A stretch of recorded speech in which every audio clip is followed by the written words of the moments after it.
Vamos a comenzar con el tercer espacio y último previsto para hoy, para abordar un tema que es realmente importante y que creemos reviste bastante interés. Me refiero a los tratamientos involuntarios de personas a causa de trastornos psíquicos.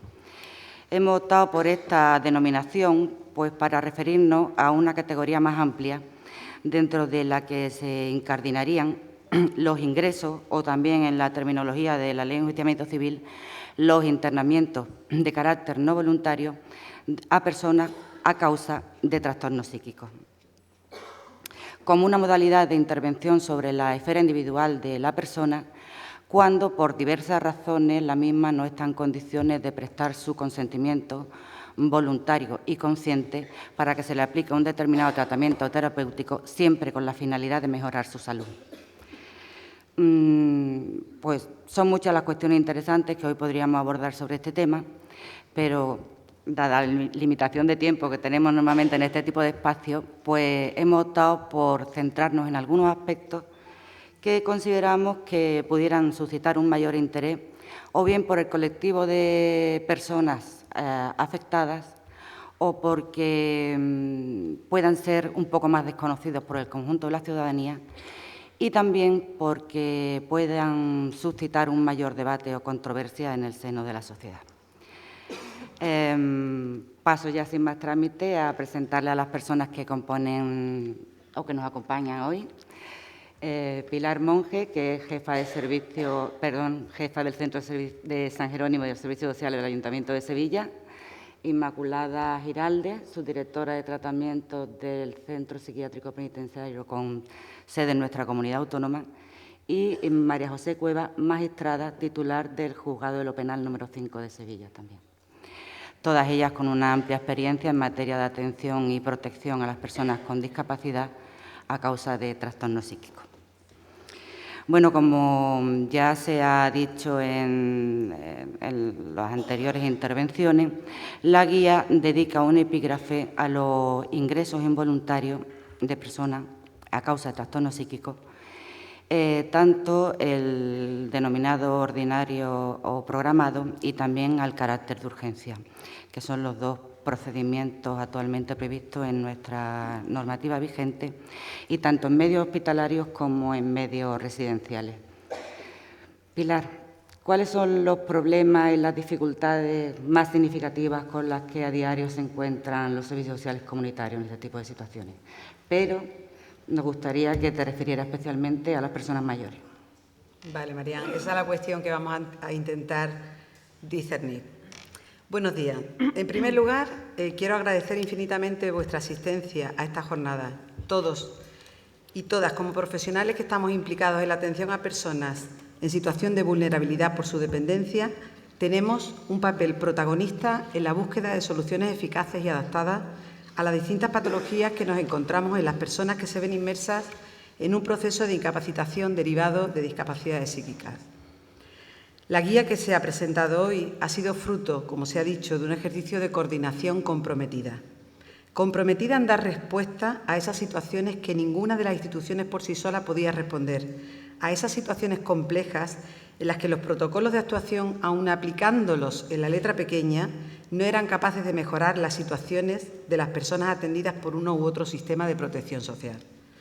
En la elaboración de esta guía, así como en la resolución de los casos incluidos en ella, hemos participado, como habéis visto, profesionales de diversos campos de actuación social, del ámbito de la salud mental, del ámbito judicial, de la red de recursos de integración para personas con enfermedad mental, de la medicina legal y forense, de las adicciones, del ámbito penitenciario y de los servicios sociales, tanto de la Administración autonómica como de la local. En mi caso particular, acudo a esta mesa como representante de la Delegación de Asuntos Sociales, Familias y Zonas de Especial Actuación del Ayuntamiento de Sevilla, desarrollando mi labor profesional como trabajadora social y actualmente desempeñando las funciones de dirección de un equipo de profesionales en el Centro de Servicios Sociales de San Jerónimo, dependiente de la Dirección General de Asuntos Sociales y concretamente del Servicio de Intervención de los Servicios Sociales. Mi labor profesional queda enmarcada, pues, dentro de los servicios sociales comunitarios. En primer lugar, y para ubicarnos, creo que debo explicar qué son los servicios sociales comunitarios. Son aquellos que constituyen la estructura básica del sistema público de servicios sociales. Están dirigidos con carácter integral y polivalente a toda la ciudadanía y suponen el primer nivel de actuación para el logro de unas mejores condiciones de vida de la población. Desde los servicios sociales comunitarios atendemos a la población en general, desde un primer nivel, de una manera generalista. Somos el primer contacto del ciudadano con el sistema público de servicios sociales, siendo además principio y fin en las intervenciones sociales, estableciéndose así una circularidad en la intervención. De conformidad con lo previsto en el artículo 10 de la Ley 288 de Servicios Sociales de Andalucía, desarrollado posteriormente por el Decreto 11/92 de 28 de enero, se prestan los servicios de información, orientación, valoración y asesoramiento, de ayuda a domicilio, de convivencia y reinserción y de cooperación social. Estos servicios son, además, de competencia municipal, como queda recogido en la Ley 5/2010 de 11 de junio de Autonomía Local de Andalucía.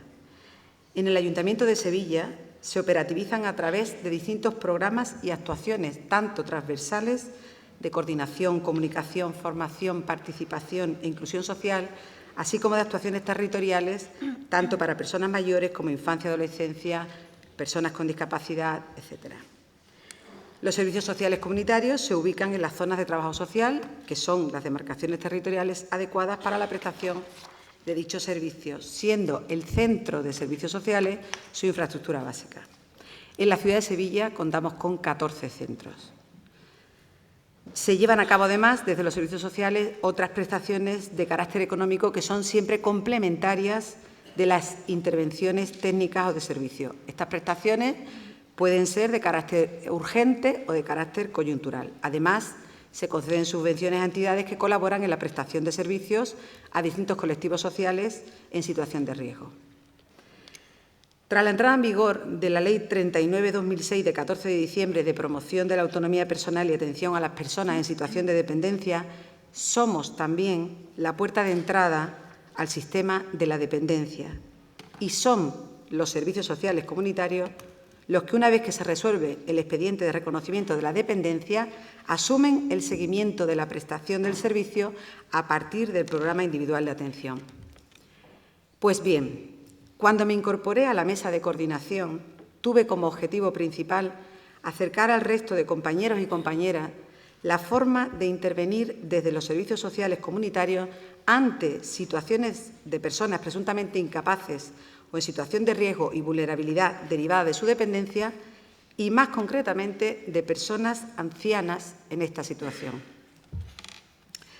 He trabajado con personas mayores durante más de una década y en este periodo he asistido desde dentro a la evolución en la atención social a este colectivo. Hoy día, desde un centro de servicios sociales, la intervención técnica con personas mayores se lleva a cabo desde una doble vertiente. Por un lado, una atención general y, por otro, una específica a aquellas que se encuentran en situación de riesgo. Atendiendo a las primeras, la intervención profesional comienza desde el mismo momento en el que existe una demanda. Esta puede ser realizada de manera directa por la persona anciana en el centro o por cualquier otra persona allegada a él, o de manera indirecta a través de escrito que se presente en el registro del ayuntamiento. Esta demanda puede estar relacionada, entre otras cosas, con ayudas para paliar contingencias económicas, coyunturales o de emergencia, con talleres, ayuda a domicilio de dependencia, etc. Será siempre el servicio de información el encargado de recepcionar la demanda, de estudiarla, para posteriormente canalizarla a los demás servicios del centro o derivarla a cualquier otro recurso, tanto del Sistema Público de Servicios Sociales como de otros sistemas de protección social. Los casos de demanda de atención a personas mayores son estudiados por el Servicio de Información y se canalizan principalmente al Servicio de Dependencia y Ayuda a Domicilio. El Servicio de Ayuda a Domicilio, tras la entrada en vigor de la Ley de Dependencia, queda regulado por la Orden de 15 de diciembre de 2007, donde se establece que el acceso a dicho servicio podrá derivarse de dos supuestos o dos situaciones diferentes. Una, que se tenga reconocido la situación de dependencia, así como haberle sido prescrito dicho servicio como modalidad de intervención adecuada a la necesidad de la persona en el PIA, O 2, no tener reconocida la situación de dependencia y haberle sido prescrito el servicio por los servicios sociales comunitarios. El Ayuntamiento de Sevilla, pues, se ve obligado a regular el servicio de ayuda a domicilio a través del Reglamento Municipal que fue publicado el 28 de octubre de 2010. Una vez que se prescribe el servicio, se determina su intensidad, que será expresada en horas de atención mensual, cuyo contenido prestacional se traduce en una serie de actuaciones de carácter doméstico y o personal. En definitiva, es una medida que trata de mantener a la persona mayor en su entorno de vida el mayor tiempo posible. Pero ocurre a veces que la atención domiciliaria se vuelve insuficiente y es necesario subir un escalón más en la protección de las personas mayores. Se necesita entonces un recurso residencial que garantice un alojamiento temporal o permanente, así como una atención integral. Hablo del ingreso en centro residencial de una manera consentida, voluntaria. Pero hay otras veces, sobre todo cuando la persona mayor desarrolla patologías mentales que le inhabilitan para tomar decisiones, en las que se demanda una solución para no generar situaciones de desamparo. Son situaciones de riesgo, a las que hay que dar respuesta muchas veces de manera urgente. Los y las profesionales de los servicios sociales nos encontramos cada vez con más asiduidad con personas mayores solas, sin familiares, o que los que están no pueden atender de una manera eficaz, sin redes de apoyo, y que presentan enfermedades tipificadas como demencias. Son situaciones extremas, donde la vida de la persona corre un riesgo real. El aumento de la expectativa de vida y el del número de personas de edad avanzada han hecho que el número total de personas mayores con deterioro cognitivo se haya visto incrementado también de forma espectacular. El número de personas con demencia crece de una manera vertiginosa, de tal manera que se espera un incremento del 27% hasta el año 2020, del 70% hasta el 2030 y del 300% hasta el 2050. Estos son datos de un estudio que se publica en la revista Archives of Neurology. Las estructuras familiares actuales no están capacitadas para la adecuada atención a estas personas que normalmente requieren una atención continuada y permanente. En estos casos, la única alternativa viable es el ingreso en un centro residencial, donde se proporciona una asistencia y un tratamiento adecuado. Es entonces cuando procede a hablar del ingreso involuntario. El ingreso involuntario o internamiento no voluntario queda recogido en la Ley de Enjuiciamiento Civil, la Ley 1/2000 de 7 de enero, concretamente en el artículo 763, que dice, a modo de resumen, que el internamiento por razón de trastorno psíquico de una persona que no esté en condiciones de decidirlo por sí requerirá autorización judicial que será recabada del tribunal del lugar donde resida la persona afectada por el internamiento. La autorización será previa a dicho internamiento, salvo que razones de urgencia hicieran necesaria la inmediata adopción de la medida. En este caso, sería el responsable del centro en el que se hubiera producido el internamiento el que deberá comunicar al tribunal competente lo antes posible y, en todo caso, dentro del plazo de 24 horas, a los efectos de que se produzca la ratificación de dicha medida, que deberá efectuarse en el plazo máximo de 72 horas. En los casos de internamiento urgente, la competencia para la ratificación de la medida corresponderá al tribunal del lugar que radique el centro donde se haya producido el internamiento. Antes de conceder la autorización o de ratificar el internamiento que ya se ha efectuado, el tribunal debe oír a la persona afectada por la decisión, al Ministerio Fiscal y a cualquier otra persona cuya comparecencia estime conveniente o le sea solicitada por el afectado de la medida.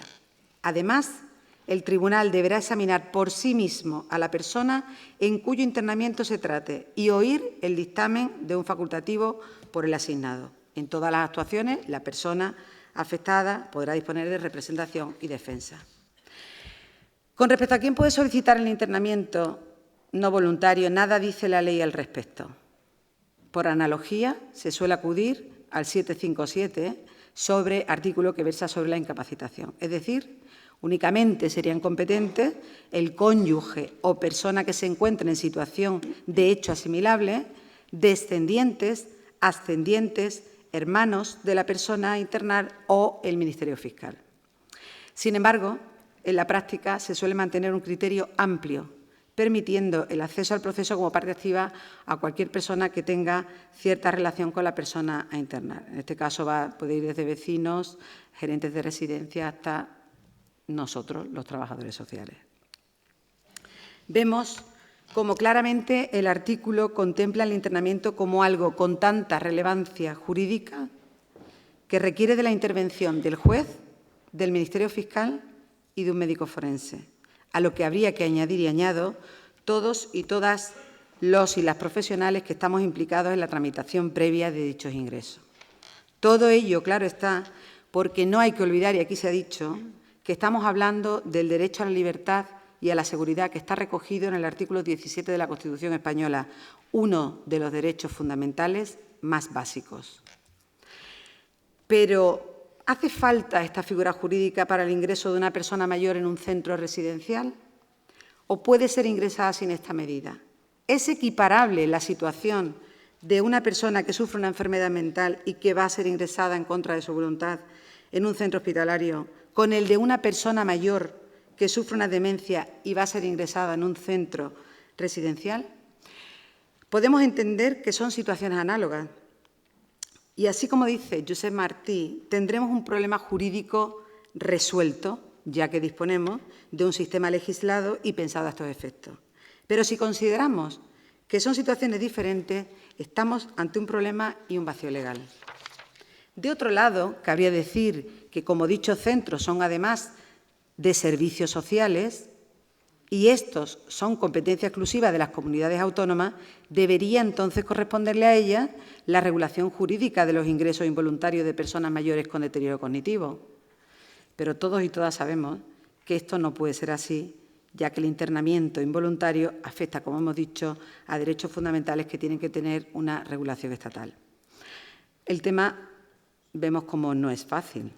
No obstante, algunas comunidades autónomas, entre ellas la nuestra, han regulado la protección jurídica a las personas mayores al hilo de la Ley 699 de 7 de julio de atención y protección a las personas mayores, concretamente en el Decreto 23/2004 de 3 de febrero, cuyo objeto es regular la actuación de las administraciones públicas de Andalucía a fin de proporcionar protección jurídica a las personas mayores para evitar situaciones de desasistencia y desvalimiento. En su artículo 11 habla del ingreso involuntario y dice: el centro en el que se pretenda el ingreso involuntario de una persona mayor deberá exigir, en todo caso de quienes lo soliciten, la correspondiente autorización judicial. Y en el punto 2 dice que en el caso de urgencia se procederá al ingreso involuntario de la persona mayor debiéndose comunicar de forma inmediata, en todo caso, dentro del plazo de 24 horas por los responsables del centro a la autoridad judicial, al objeto de que se proceda a la ratificación en 72 horas. Vemos cómo la ley y el decreto optan claramente por la aplicación del 763, entre otras cosas porque no parece probable que una norma reglamentaria autonómica pueda sustituir a una ley de enjuiciamiento civil, ¿no? Pero nada concreta respecto del procedimiento a seguir. Lo que sí parece establecer el decreto es el plazo en cuanto a la asignación de las prestaciones y servicios en situaciones de emergencia, de tal manera que cuando la atención requerida por la persona mayor no admita demoras, la concesión de los servicios tanto de atención domiciliaria como de ingreso en un centro residencial se efectuará en el plazo máximo de 10 días. Artículo 8.3. Ante esta situación de falta de concreción y una casi imposibilidad de aplicar literalmente esta norma, han surgido ideas acerca de pautas de actuación en estos casos. De destacar la elaborada por Fernando Santos Uruaneja, fiscal de la Audiencia Provincial de Córdoba, en el documento Pautas de intervención en caso de personas mayores que viven solas y no pueden valerse por sí mismas, que fue publicado como informe número 24 del portal Mayores en noviembre de 2004, donde propone una serie de pautas de actuación para el caso de ingresos residenciales. En este caso, pautas de actuación dirigida a los trabajadores sociales, lo cual yo agradezco bastante. Dicho protocolo fue muy útil, por cierto, es útil, pero no deja de ser una propuesta en la que siguen existiendo puntos sin resolver, básicamente los que hacen referencia. Por un lado, a los plazos de ratificación de la medida, los casos en los que el internamiento sea urgente, se establece que son 72 horas, esto no parece muy viable. Y, por otro lado, en cuanto a los recursos, o mejor dicho, a la falta de ellos, para contar con una plaza en un centro residencial para personas mayores de una manera más o menos urgente, hoy es o parece del todo imposible, y ello debido a varios motivos. Por un lado, la Ley de Dependencia obliga a un reconocimiento de un grado y nivel para la efectividad del derecho y el acceso a los recursos del sistema para la autonomía y atención a la dependencia, así como tener prescrito el recurso residencial en el programa individual de atención. Por otro lado, la escasez de plazas en centros residenciales o, más bien, la escasez en la oferta de estas. La guía que se ha presentado hoy ha supuesto un paso adelante para conseguir establecer una coordinación que sea eficaz en estos procesos. Pero, aún así, habría que concluir, o yo concluyo, que existe una necesidad de protocolos específicos que establezcan la manera como proceder de una forma coordinada y eficaz ante situaciones de riesgo en personas mayores que necesitan una medida de protección, cuando además somos varias las administraciones implicadas, ante la interpretación judicial de si una persona mayor debe o no ingresar involuntariamente en un centro residencial y si esa situación puede ser considerada o no urgente, la necesidad de criterios comunes y ajustados a la realidad de estos ancianos y ancianas que se encuentran en grave riesgo. Y, por otro lado, y por último, la necesidad de establecer canales de urgencia, claros y precisos para la asignación de una plaza residencial en los casos en los que se esté procediendo a la solicitud de un ingreso involuntario, que, remitiéndonos al artículo 8.3 del decreto antes mencionado, debería ser de 10 días máximo. Cuestiones estas que dejo abiertas al debate. No obstante, y por último, y si la mesa me lo permite, yo quiero aprovechar la ocasión, porque me gusta aprovechar las ocasiones, para dar las gracias, sinceramente, a mis compañeros y compañeras de servicios sociales por la labor tan encomiable que están realizando y llevando a cabo, sobre todo en estos momentos de crisis en los que nos toca dar un paso adelante y, sinceramente, creo que lo estamos haciendo. Muchas gracias.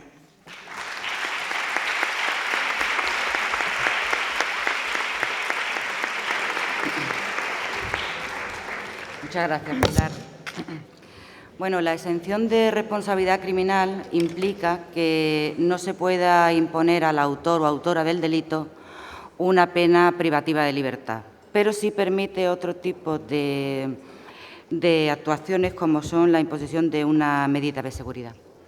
Inmaculada, ¿nos explica en qué consiste la medida y las previsiones del Código Penal al respecto? Muy bien. Bueno, pues buenas tardes ya a todos. En primer lugar, voy a intentar ser breve porque ya llevamos ya aquí un tiempo y ya estaréis cansados. Yo quería dar en primer lugar las gracias a todas las personas que estáis aquí hoy por el esfuerzo que os ha podido suponer estar aquí.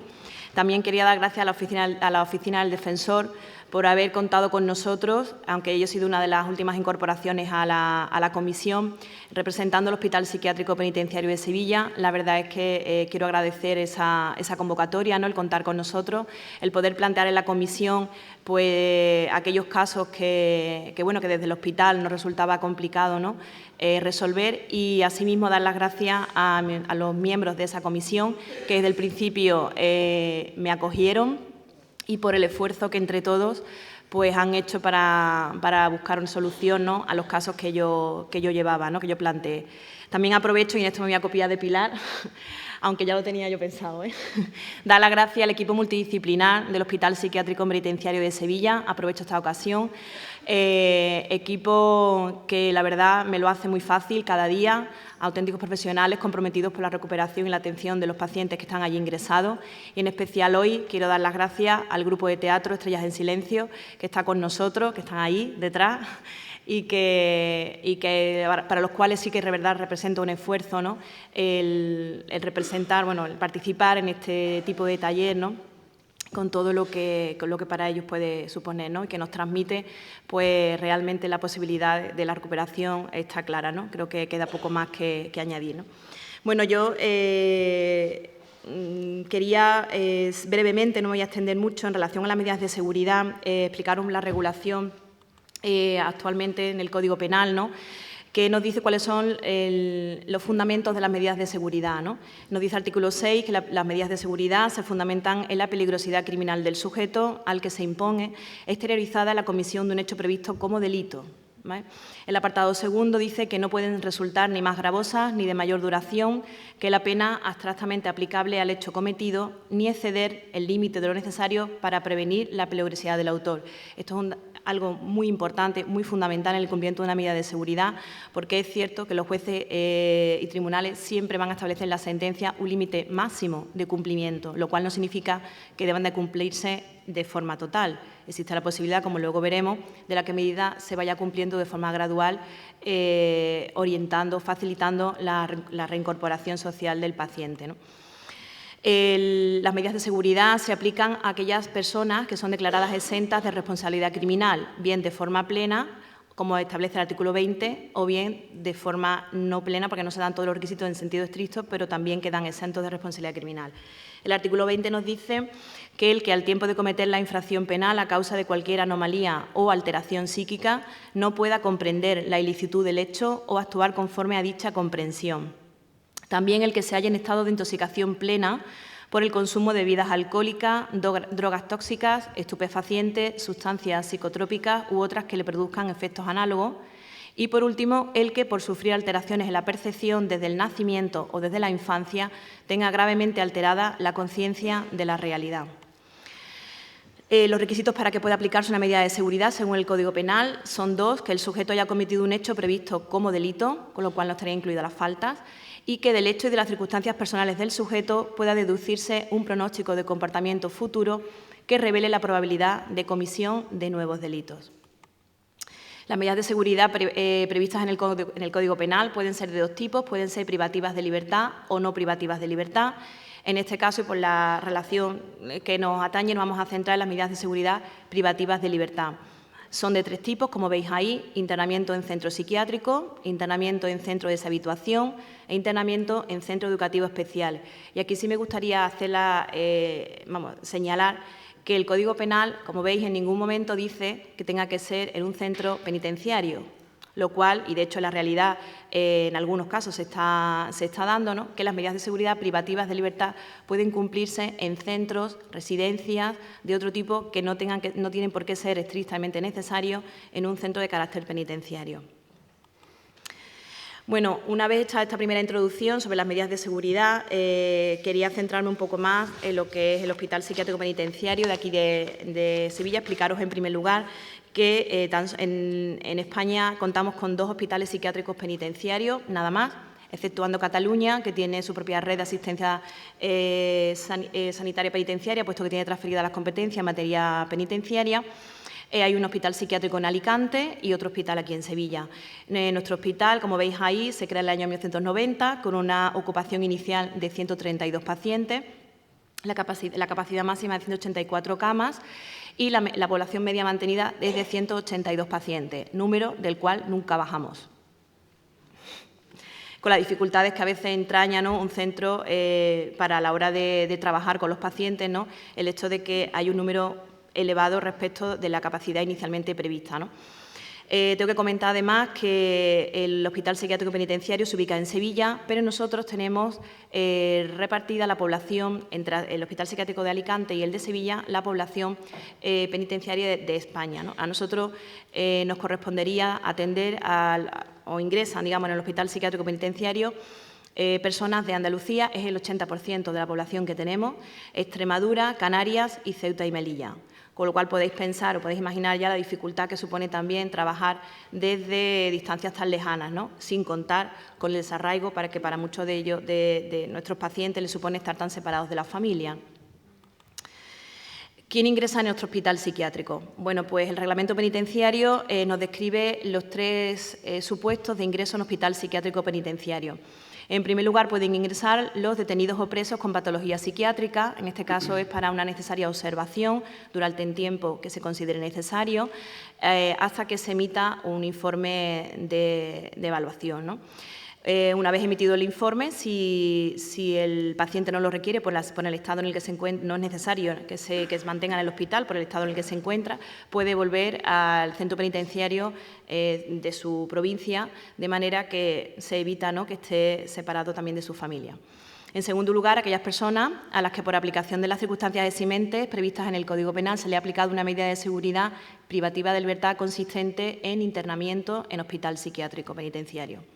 Y, por último, aquellos penados que por una enfermedad mental sobrevenida el juez considera que precisamente por sobrevenir, una vez que ya está cumpliendo la pena, esa persona pues ya no tiene capacidad para comprender que lo que está cumpliendo es una pena, ni tiene sentido el seguir cumpliendo una pena, necesita digamos, suspender esa pena, ¿no? Y entonces digamos, se transformaría en medida de seguridad y podría cumplirla en el hospital psiquiátrico penitenciario, ¿no? El hospital psiquiátrico penitenciario cuenta con un equipo multidisciplinar. Está compuesto pues, por los médicos psiquiatras del centro, médicos de atención primaria, enfermeros, juristas, trabajador social, psicólogos, educadores y terapeutas ocupacionales, ¿no? Entonces, el equipo como trabajamos, evaluamos las situaciones de los pacientes, ¿no? Y con una periodicidad semestral elevamos al Juzgado de Vigilancia Penitenciaria una propuesta que puede contener algunos de los apartados que veis ahí. O bien mantener la medida de seguridad, porque de momento consideramos, ¿no?, que es lo más adecuado para el paciente y no hay otra opción en ese momento que poder plantear, decretar el cese de la medida cuando desaparece la peligrosidad criminal del sujeto, sustituir la medida de internamiento por otro tipo de medida que no sea privativa de libertad, por ejemplo, un tratamiento ambulatorio, es decir, el paciente podría terminar de cumplir la medida en su domicilio o en un recurso, ¿no?, con el seguimiento por parte de salud mental a nivel comunitario, o bien dejar en suspenso la ejecución de la medida porque bueno, se considera que el resultado que se pretendía con ella, ¿no?, la recuperación, ya hemos llegado al nivel al objetivo, ¿no?, que se nos planteaba, y a partir de ahí pues ya no tendría sentido, ¿no?, el seguir cumpliendo la medida, ¿no? Como veis ahí, a su vez, el juez de vigilancia, esa propuesta que se eleva desde el equipo multidisciplinar, a su vez la elevaría al tribunal sentenciador. Las medidas de seguridad de los pacientes ingresados en el hospital psiquiátrico, como veis, en su mayoría son inferiores a 2 años, casi el 60% de las medidas que se encuentran cumpliendo ahora mismo en el hospital psiquiátrico. El diagnóstico en su mayoría es de esquizofrenia, casi llega al 70%, aunque luego tiene otro tipo, tenemos otros grupos más menores, pero bueno, que también están presentes, ¿no? El tema de patología dual, pues bueno, también tenemos pacientes, ¿no?, que presentan un diagnóstico principal, a lo mejor de trastorno mental grave, pero en los que la presencia del consumo de tóxicos pues, ha incidido gravemente en el desarrollo de la enfermedad. El 64% de los internados en el hospital psiquiátrico presentan diagnóstico de patología dual, fundamentalmente el consumo mayoritario es de cannabis, o ha sido de cannabis antes del ingreso. En el grupo dual, en relación a la edad de inicio, ¿no?, digamos, de la enfermedad, cómo se presenta la enfermedad, en el grupo dual se detecta, ¿no?, que la enfermedad se presenta con una antelación de 6 años antes respecto a aquellos pacientes que han consumido tóxicos respecto a aquellos que no han consumido. Asimismo, en relación con la comisión del delito, aquellos pacientes que presentan diagnóstico de patología dual, apreciamos que la actividad delictiva aparece una media de 11 años antes de aquella persona con trastorno mental que no ha tenido problemas, ¿no?, de consumo de tóxicos. En relación a la población que tenemos ingresada allí ahora mismo, pues deciros que el 70% mantiene comunicaciones con la familia, el 33% realiza salidas familiares de un día, la familia se desplaza hasta Sevilla y pueden salir durante el día con ellos, y el 35% realiza salidas familiares de larga duración. El paciente pues, puede desplazarse a su domicilio y puede estar disfrutando de un permiso con su familia, pues, dependiendo de una duración en función de lo que el equipo multidisciplinar considere adecuado a su estado, ¿no? En relación a los datos de rehabilitación, bueno, pues deciros que el 72% de los pacientes ingresados en el hospital psiquiátrico actualmente participan en programas de rehabilitación. el 47 pacientes, perdón, el 26% salen a recursos externos, como el ASAN, ¿vale? Faisen y Abaín. Abaín expresamente es un centro de día para personas con discapacidad intelectual. Faisen actualmente sale un total de 8 pacientes a taller ocupacional, y con ASAN tenemos 36 pacientes que salen cada semana, 36 pacientes distintos cada semana que salen a su club social, además de participar en salidas terapéuticas y viajes, ¿no?, con los monitores de ambas entidades. El 85% de los pacientes ingresados en el hospital participan en salidas terapéuticas con personal del centro, y el 50%, en definitiva, que ahora nos enlazaría con la parte que a continuación voy a explicar, precisaría de un recurso comunitario a la hora de su salida definitiva.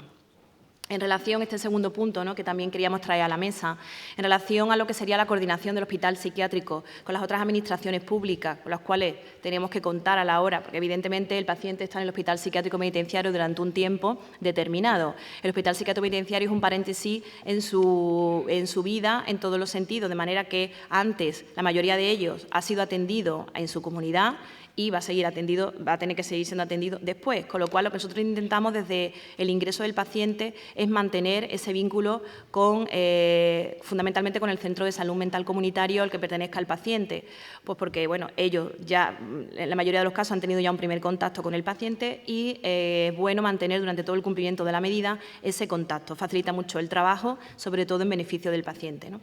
Además, durante el cumplimiento de la medida, los pacientes, con ocasión de las salidas terapéuticas que hacen, aprovechamos también para retomar ese contacto con el centro de salud mental, de manera que se les solicita una cita desde el hospital para que vuelvan, ¿no?, a retomar pues, la relación pues, con su psiquiatra, con su equipo, y se vaya programando, digamos, lo que va a ser su libertad, ¿no?, de manera de que vaya siendo de forma progresiva.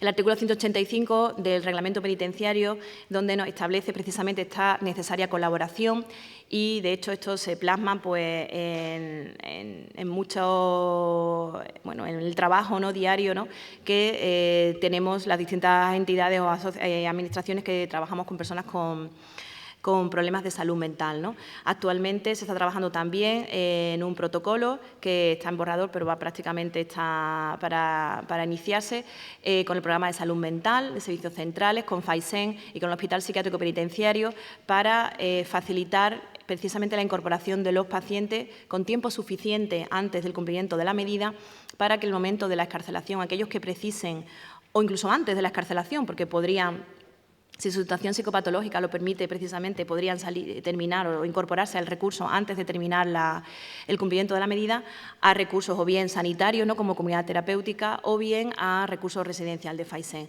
Este protocolo va orientado precisamente a que este trabajo se inicie con tiempo suficiente para que, llegado el momento, pues no tengamos que dejarnos al paciente pues, sin la atención que necesita, ¿no? Bueno, ahí os señalo, ¿no?, 3 puntos de coordinación, lo que os comentaba el protocolo de derivación, ¿no?, de salud mental, poniendo en conocimiento bueno, pues, la situación del paciente, informando de cuándo finalizaría su medida de internamiento y cuáles serían las características o las recomendaciones que desde nuestro punto de vista ese paciente necesitaría a la hora de que fuese excarcelado, ¿no?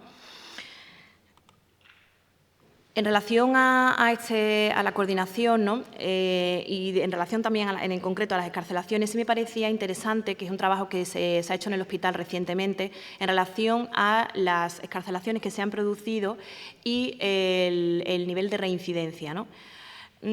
Ahí tenéis por año el número de libertades que se han producido en el Hospital Psiquiátrico Penitenciario, como veis, es una media de unas 60 aproximadamente libertades. Este gráfico sí me parece interesante porque se ve la evolución, concretamente os voy a señalar 2 que sí llaman la atención, ¿no?, en relación a las excarcelaciones por tratamiento ambulatorio, que son aquellos casos en los que el paciente no cumple la medida íntegramente, sino que puede salir antes de finalizar la medida, que sería la línea roja. Veis como desde el año 2008 actualmente, bueno, hasta el año 2012, que es cuando se finalizó el corte, ¿no?, del estudio, ha habido un descenso, ¿no? Un descenso que, bueno, puede coincidir fundamentalmente con la dificultad a veces de acceso a los recursos, ¿no? No solo porque no hay recursos suficientes, a lo mejor, sino también porque faltan para determinados perfiles de pacientes que tenemos ingresados en el hospital psiquiátrico, se nos hace difícil encontrar un recurso adecuado a sus necesidades. Y, por contraposición, la línea azul, que hace referencia a las personas que, al finalizar su medida, por razón de no contar en ese momento con ningún recurso adecuado para su incorporación, no tener en este caso tampoco soporte familiar, porque en algunos casos no contamos con soporte familiar o la familia que hay pues no es muy mayor o ya no tiene capacidad de control del paciente, ¿no? ni puede hacerse cargo de él, pues a veces nos llegamos a situaciones de aquellos pacientes que por cuestión de su estado psicopatológico, ¿no? O bien porque no tienen conciencia de enfermedad o se encuentran ante una situación que no son capaces de cuidarse ni de velar por la garantía, ¿no? digamos, de mantener el tratamiento, ¿no? que necesitan, pues a veces los casos que son los menos deseados para nosotros, porque nos gustaría que de este caso no hubiera ninguno, tenemos que recurrir al ingreso involuntario, ¿no? en la unidad de hospitalización correspondiente. Como veis, la línea verde hace referencia a aquellos pacientes que van en libertad con su familia. Como veis, más o menos se mantiene en un 42-45% el soporte familiar, ¿no? Que es muy importante, que nosotros en el hospital además intentamos cuidar mucho porque necesitamos también trabajar con ellos de forma muy cercana. En relación a la reincidencia, como veis ahí, el nivel de regreso al sistema penitenciario ha sido tan solo un 18,8%. ¿Vale? Creo que es un nivel bastante bajo, ¿no?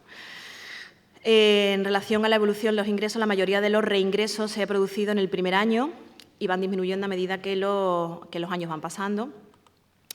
Y en relación al recurso al que salieron, sí es interesante, como podéis ver, la mayoría de los reingresos al sistema penitenciario se produce en los casos en los que el paciente salió o en libertad con su familia, bien porque a lo mejor el soporte familiar pues, no ha podido manejar o trabajar con el paciente de forma adecuada o como él lo necesitaba, y en el supuesto de los internamientos involuntarios, porque a veces, de esos internamientos pues, el paciente no ha tenido la posibilidad de tener una atención continuada después de su alta, ¿no? Y como veis, el dato el inferior, que es el de 8,3, son aquellos pacientes que salen en libertad a un recurso, ¿no? Esos son los pacientes que al final quedan, pues, lo dicen los números, más protegidos y con más garantías de éxito, ¿no? Y, por último, ya comentaros que por el delito por el que vuelven a ingresar, la mayoría de los pacientes, ahí lo tenéis, es el quebrantamiento, nuevamente de una pena de prohibición de aproximación, de comunicación con la familia, que es donde se produce, unido al tema de violencia de género y de amenaza en el ámbito familiar, maltrato familiar, que son, digamos, el núcleo donde suele producirse principalmente, los problemas, ¿no? que al final acaban muchas veces en comisión de delito, ¿no? Pues nada más, yo por mi parte he finalizado. Gracias.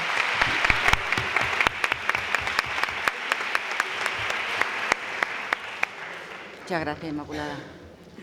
Bueno, pues finalmente, para completar una siquiera somera revisión de conjunto sobre los tratamientos involuntarios, vamos a abordar ahora los tratamientos ambulatorios. María José, ¿qué consisten los tratamientos ambulatorios involuntarios y qué legitimidad ampara en el derecho español la posibilidad de adoptar esta medida? Bueno, buenas tardes ya a todos. En atención a la hora y a la posibilidad de propiciar el debate después y que podamos hacer algunas preguntas quienes estén interesados. Voy a ser muy breve. Mi nombre es María José Cuenca.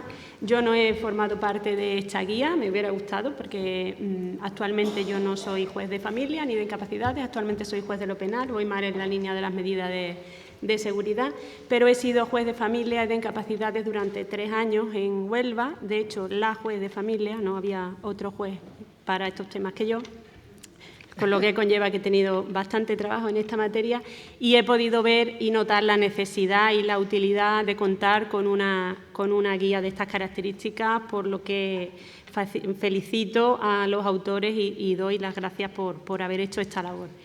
En segundo lugar, yo estoy aquí a petición de la magistrada que se ha tomado parte en esta guía. En primer lugar, para hablar sobre los ingresos, el tratamiento ambulatorio involuntario. Es un tema que siempre crea mucha polémica y yo pretendía hablar primero de la fundamentación legal, en qué artículos y en qué normas se basa aquellos que entienden que nuestro derecho es posible adoptar estas medidas. Luego, el procedimiento que normalmente se está siguiendo, según las resoluciones judiciales de compañeros que yo he podido estudiar. Pero voy a comenzar al hilo de la exposición de Pilar por donde pretendía terminar, que es por la propuesta de regulación de ingresos involuntarios que hace la Asociación Española de Neuropsiquiatría a raíz de la necesidad de contar con una regulación de ingresos involuntarios desde la sentencia del Constitucional de 2 de diciembre del 2010 que pide al legislador que lo antes posible pues, proceda a regular esta medida de internamiento no voluntario. ¿Por qué voy a hablar de ingresos involuntarios? Pues la norma básica en la que se basan quienes entienden que se puede acordar el tratamiento involuntario es el artículo de la Ley de Enjuiciamiento al que ha hecho mención Pilar, que en realidad regula una medida sanitaria, pero no regula esta medida sanitaria, sino únicamente las garantías judiciales para poderse adoptar esta medida. Quienes entienden que el tratamiento ambulatorio involuntario está amparado por este artículo, dicen que cuando se autoriza judicialmente el internamiento, no se trata de un internamiento en sí mismo, un encierro hospitalario, sino que se trata de un internamiento para facilitar el tratamiento. Por lo tanto, cuando se autoriza lo más, se puede autorizar también lo menos, que es limitarse a autorizar este tratamiento. Pues bien, este artículo, que está en la Ley de Enjuiciamiento Civil, en primer lugar, según esta propuesta, que está formulada por el Grupo de Ética y Legislación de esta asociación, en la que hay psiquiatras, psicólogos y juristas, como la persona también citada, que es el fiscal Fernando Santos Urbaneja, entiende que esta normativa primero hay que sacarla de la Ley de Enjuiciamiento Civil y llevarla a su campo, que es la Ley de Autonomía del Paciente, y regular toda la medida del internamiento, no solamente cómo se garantiza, no solamente la intervención judicial, que es la que existe ahora, sino también la fase previa que es necesario para poder adoptar judicialmente la medida de internamiento involuntario. También se hace mención en esta propuesta a que con el internamiento, como también ha hecho mención Pilar, que me ha gustado mucho su exposición, porque me la ha preparado muy bien. Con el internamiento nos estamos refiriendo a 3 grupos de personas: a los trastornos mentales graves, que es el que parece que únicamente hace referencia a la Ley de Enjuiciamiento Civil, pero también a personas con demencia y a personas con discapacidad intelectual. Entonces, la regulación tiene que amparar a estos 3 grupos de personas. Y, por supuesto, que la regulación tiene que tener rango de ley orgánica, como ya ha señalado el Tribunal Constitucional. Bien, pues la fase inicial, para poder acordarlo, es la indicación primeramente de un facultativo. Este facultativo podrá actuar a instancia, según se señala, de cualquier familiar, allegado o institución pública o privada que tenga competencias en la protección de personas vulnerables. Y el facultativo es el que debe, en primer lugar, valorar si esta persona está en situación de decidir por sí su propio internamiento, se puede entender también su propio tratamiento involuntario, o si no está en situación de decidir por sí. Y para este examen inicial que hace el facultativo debe tener en cuenta todas las circunstancias concurrentes, porque no debemos olvidar que no se trata solamente de criterios clínicos o médicos, sino que también hay que tener en cuenta el apoyo social o el apoyo familiar que pueda tener la persona y que haga necesario su internamiento. En segundo lugar, que no está previsto en la actualidad y creo que es un dato muy interesante, es la necesidad de que, si esta persona no está en situación de decidir por sí su propio internamiento, contar con la decisión de su representante legal o las personas que, según la Ley de Autonomía del Paciente, deben suplir este consentimiento, que son las personas vinculadas por razones familiares o personas vinculadas por razones de hecho. Y la necesidad de examinar si existen poderes o instrucciones previas que haya podido la persona afectada, que haya podido haber ya formalizado instrucciones previas para decir quién quiere que sea la persona que deba oírse a la hora de tomar esta decisión, para el supuesto de que no esté en situación de decidirlo por sí, o que haya nombrado un poder, un representante, con las características dentro de los límites del poder que haya otorgado. Se insiste en que se trata de un acto médico, no se trata de un acto judicial. El juez únicamente trata de garantizar una serie de garantías, pero desde el principio esta regulación viene encaminada a que estamos ante un acto médico. También se prevé la necesidad de que sea un internamiento urgente, no solamente en supuestos de enfermedad mental, sino también en supuestos de ingresos asistenciales. Puede ser necesario un ingreso urgente de una persona en el centro designado por las autoridades tanto sanitarias como sociales y una ratificación posterior de la autoridad judicial en los plazos señalados, que esto sí la propuesta los mantiene igual, el plazo de 72 horas en caso de ratificación posterior. También para solucionar problemas que históricamente se han producido en este campo de los internamientos involuntarios, la mención específica, se sugiere que exista una mención específica a la posibilidad de acudir al auxilio de fuerzas y cuerpos de seguridad. Esta posibilidad existe ya, obviamente, desde la Ley de 13 de marzo del 86 de cuerpos y fuerzas de seguridad y desde la Ley de Seguridad Ciudadana, pero hacer una mención unitaria en esta norma que regula los internamientos involuntarios ayuda a un mejor conocimiento de todos los profesionales que tienen que intervenir en esta actuación. También se prevé otra posibilidad, que no es la de que la iniciativa no sea del facultativo, sino la iniciativa de familiar o de persona allegada, que va directamente al juzgado o a Fiscalía a solicitar, a poner de manifiesto la necesidad de este internamiento. En este caso, según esta propuesta, se exige en todo caso que la persona acompañe una indicación facultativa de su ingreso. No basta con que manifieste la necesidad, sino que acompañe una indicación facultativa de este ingreso. Obliga al juez, según este procedimiento, a examinar, como ya he señalado, si hay instrucciones previas o si hay algún poder otorgado por la persona interesada con carácter previo y, en todo caso, seguir las pautas que esta persona designada dentro del ámbito del poder o de la instrucción previa señale. Sería una decisión vinculante para el juez a la hora de tomar su resolución. Una novedad que no existe en la actualidad, aunque supuestamente toda persona tiene derecho a nombrar abogado y procurador, en este caso se impone la defensa, ya sea un abogado nombrado por la persona, en todo caso de oficio, equiparándolo a otras actuaciones que restringen la libertad de las personas. La decisión final, a la hora de acordar el internamiento o, en su caso, el tratamiento, será autorizar el ingreso, denegar el ingreso, entender que la persona tiene capacidad suficiente para decidirlo por sí o atender a lo decidido por el representante o apoderado. Se hace mención específica de la necesidad de proceder a la tutela de los aspectos patrimoniales de la persona que es objeto de un internamiento involuntario y así la entidad que en el territorio tenga encomendada la protección de las personas con discapacidad es la que de manera inmediata se va a ocupar de estos aspectos patrimoniales, sin perjuicio de que después de la debida investigación pues se puedan acordar otras medidas de protección ya por el juzgado.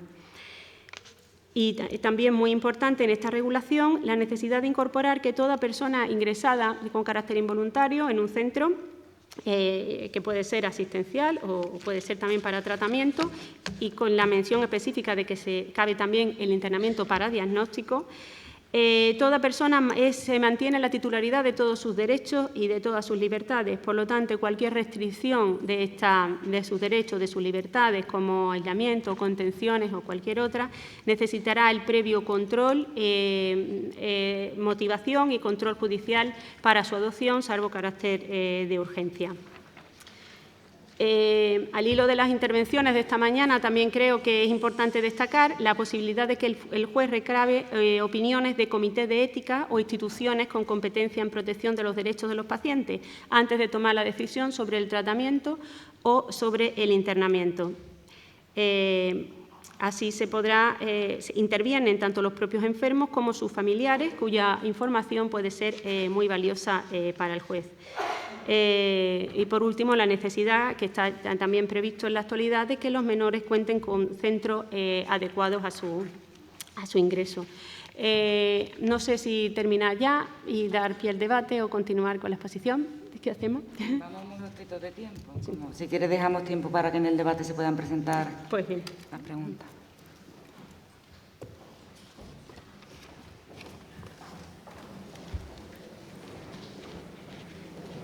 ¿Alguien quien quiera plantear alguna cuestión o realizar alguna aportación sobre este interesante tema?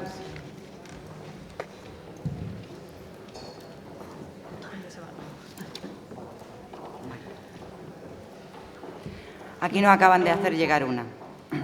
Dice, soy voluntaria de la ONG Solidarios. ¿Qué ocurre con las personas mayores de 65 años con deterioro cognitivo y que están solas, viven en la calle? ¿Se considera causa para su internamiento involuntario esta circunstancia? Cuando no admita demora, deberán, en el plazo máximo de 10 días, ha comentado la ponente Pilar Monge. En ruta veo cada semana personas en estas situaciones que continúan viviendo en la calle. Pilar, por alusiones. Déjame que la lea yo personalmente.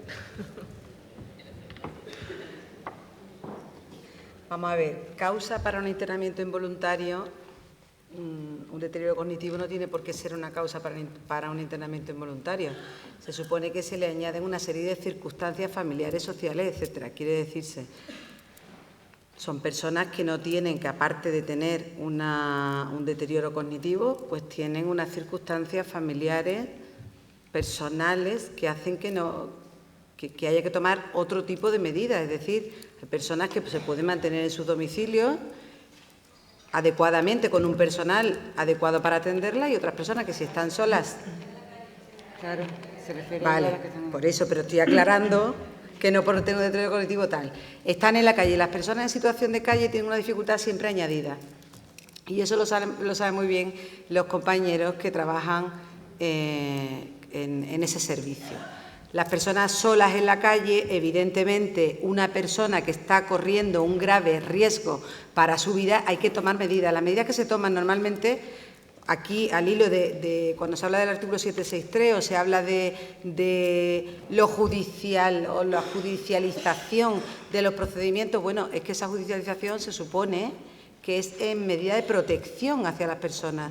Si una persona corre un riesgo para su vida, evidentemente hay que se debe hacer un ingreso de esa persona en un sitio donde se ha atendido adecuadamente. Y para ello la única herramienta que tenemos es el artículo 6.3 con un ingreso involuntario. Es que no hay otra, ¿vale?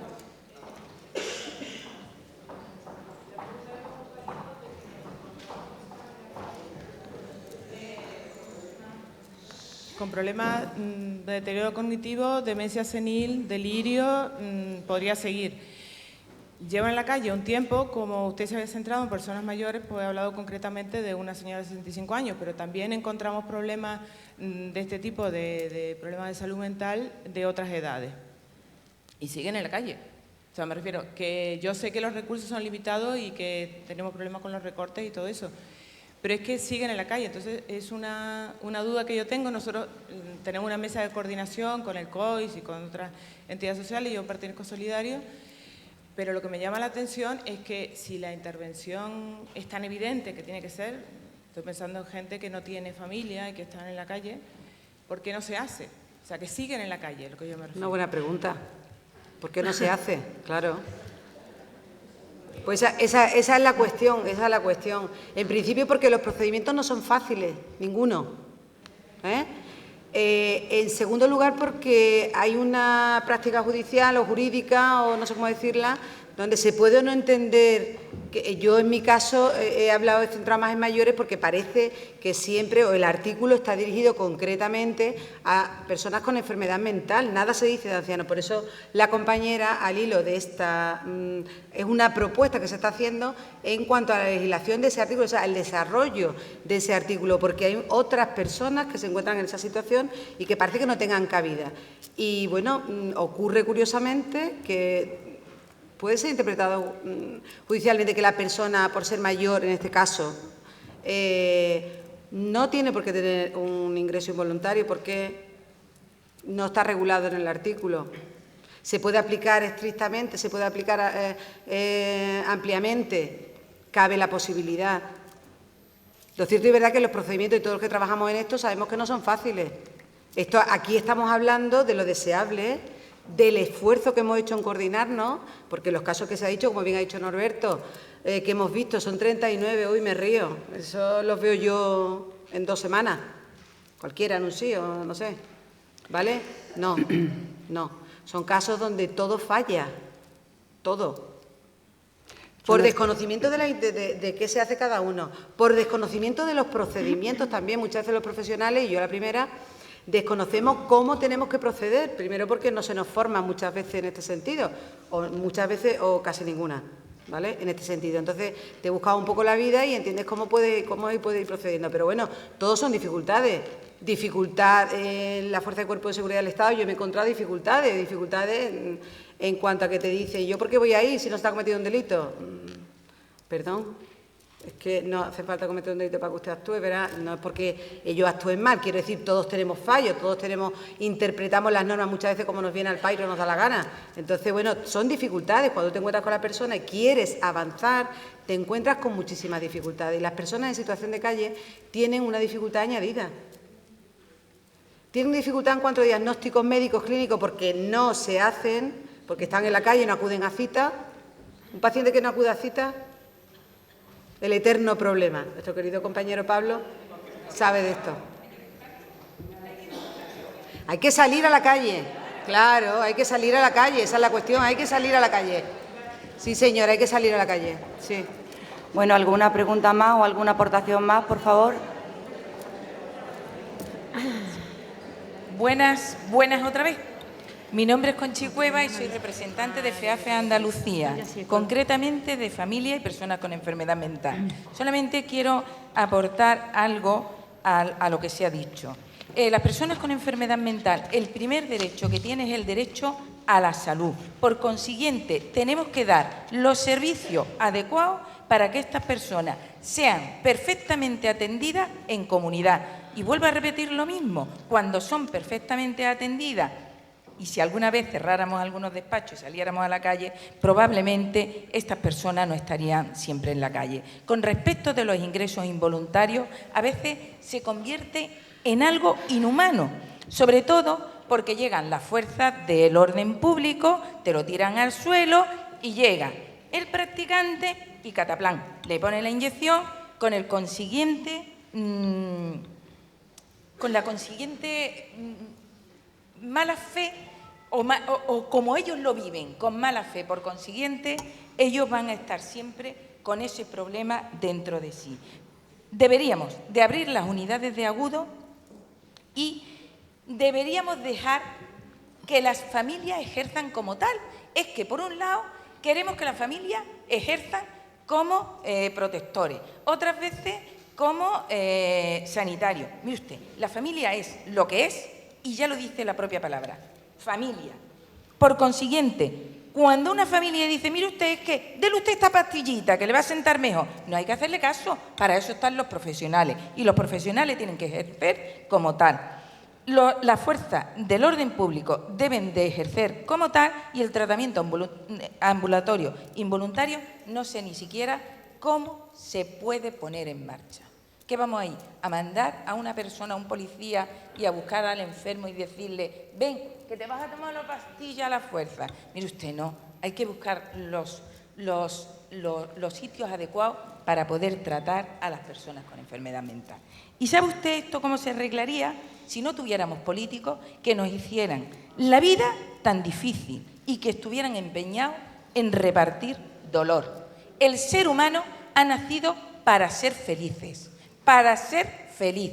Por consiguiente, nuestros representantes políticos, en vez de querer repartir tanto dolor y decirlo públicamente, lo que tienen que repartir son los medios adecuados para que las personas en situación de dependencia, pero sobre todo las personas con enfermedad mental, estén atendidos en comunidad y se olviden de tantas reformas en el Código Penal que lo que quieren es encerrarnos a nuestros familiares con una enfermedad mental de por vida.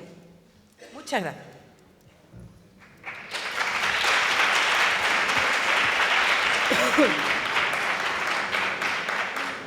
¿Alguna aportación más?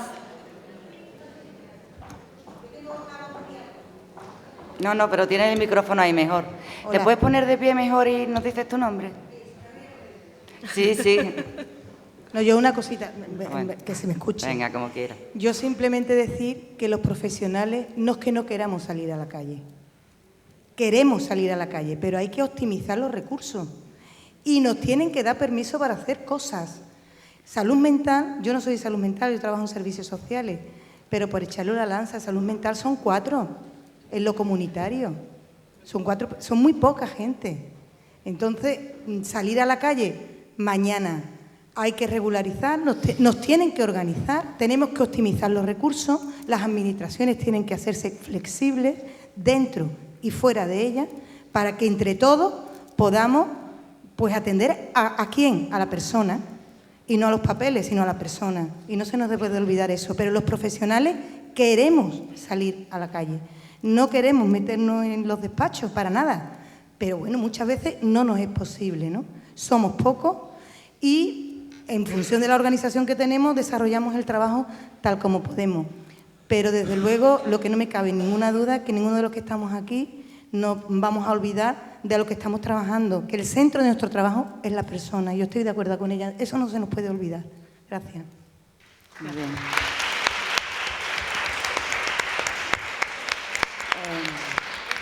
Damos la última oportunidad de hacer una aportación o plantear alguna cuestión porque tenemos ya aquí al defensor para el acto de clausura y antes nos queda la última representación de nuestros amigos de hoy.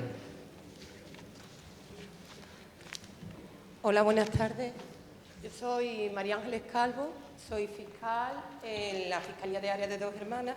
No tengo tanta experiencia ni tanto conocimiento como mi compañero Norberto, llevo poco tiempo, pero sí quería no dejar de pasar la oportunidad que se me brinda de poder dirigirme a ustedes, porque he observado en los últimos informes, se ha planteado aquí, en algunas ocasiones, pues la excesiva judicialización que se lleva a cabo y parece como que si se achacara a los órganos judiciales, en este caso al fiscal, que como tiene encomendado estatutariamente la protección de las personas discapaces, se estuviera haciendo un uso abusivo de esos instrumentos legales, no siempre dirigido a la protección de la persona que verdaderamente sufre ese tipo de enfermedad. Sin embargo, que esto, y reconociendo el mea culpa, y que efectivamente muchas veces es difícil distinguir y se tiende a confundir cuál es el derecho y la protección de la persona que verdaderamente sufre una enfermedad, que normalmente no tiene la misma capacidad de dirigirse, de expresarse y de ejercitar sus derechos que los familiares que tienen al lado. Muchas veces, y algunas veces pienso, puede llegarse a confundir si protegemos verdaderamente a esas personas o si estamos protegiendo a la familia que está sufriendo para ellos, sufriendo lo que es vivir con una persona que no se adapta a las pautas sociales normalizadas. Pero dicho esto y reconociendo el mea culpa y que ese es un problema y un planteamiento que intentamos sacar y mantener a partir de ahí esos nuevos criterios, se observa, y me gusta plantearlo aquí, que creo que hay bastantes trabajadores sociales, porque no podemos olvidar que el trabajo con el que cuenta el fiscal es el trabajo que ustedes nos prestáis. Es decir, nosotros no estamos en la calle y no tenemos más instrumentos que los que ustedes nos brindan. Entonces, pues he observado con preocupación que desde mi punto de vista, con excesiva frecuencia, llegan informes sociales interesando el internamiento involuntario de determinadas personas. Lo veo con una cierta preocupación porque, y además me preocupa más y por eso me he decidido a dirigirme a vosotros, cuando precisamente de lo último que se ha estado hablando aquí, además muy extensamente, y que parece que se deja como por sentado, porque así parece que se protege el derecho a la salud de estas personas, que el internamiento, yo es que de alguna manera gráfica un poco agresiva, diría hacinamiento en un determinado lugar de una persona que al final no se adapta a las normas sociales que todos aceptamos como normales, es lo mejor para ellas. Y además nos atribuimos el derecho a decidir por ellas. Porque lo cierto es que cuando se planta el fiscal, se planta porque esa persona no quiere ese ingreso. Eso no lo podemos olvidar. Entonces yo estoy con ustedes de acuerdo en que yo creo que la mejor manera que funcione esta materia es que si intervenga, mi intervención sea lo mínimo posible. Teniendo en cuenta y partiendo de esa base que yo comparto, creo que, no lo sé, que tampoco estoy yo en la calle y es muy fácil hablar y ver los toros desde las barreras, como se puede decir. Pero sí les pediría una mayor empatía con este tipo de personas, que muchas veces tampoco es tan difícil de conseguir, que si necesitan una residencia, quizás lo primero que tendríamos que plantearnos es conseguir o aceptar o convencer a esa persona que verdaderamente la necesita. Y no ir al fiscal a instar que se le consiga o judicialmente un internamiento en contra de su voluntad. Y por último, perdona, yo lo digo porque aquí se ha achacado a los fiscales, yo achacado. Por último, y ya con esto termino, tampoco podemos olvidar que una determinada resolución judicial no soluciona el problema. Al final sois ustedes los que tenéis, bien la comunidad autónoma, bien los servicios sociales a través de la comunidad autónoma, los que tienen que verdaderamente negociar y conseguir ese recurso legal y esa residencia, ese lugar donde esa persona verdaderamente va a recibir tener cubiertas sus necesidades. Y a ese respecto, y ya tengo que terminar, pero tengo que decirlo porque me preocupa muchísimo, y lo digo, verdaderamente estoy muy preocupada en el tema en que una persona que tiene una familia, y muchas veces que incluso se llega un momento en el que la persona mayor y el enfermo mental, pues uno de los dos tiene que ser un enemigo. Que si protejo al enfermo mental es que la señora mayor no está cuidando bien de su hijo. Decir eso de una persona que a lo mejor tiene 80 años, ingresar a esa persona en un centro que porque aquí no hay, lo mando a 400 kilómetros, de verdad creo que no debemos, nadie de los que estamos aquí, pasar por eso. Si no hay recursos, que lo saquen, que recorten de otros lados. Pero eso es una necesidad fundamental. Eso es lo que nos gustaría a todos, ¿no? Estoy terminando, María, porque si no... Bueno, pues... Un segundo, por favor, la verdad, mira...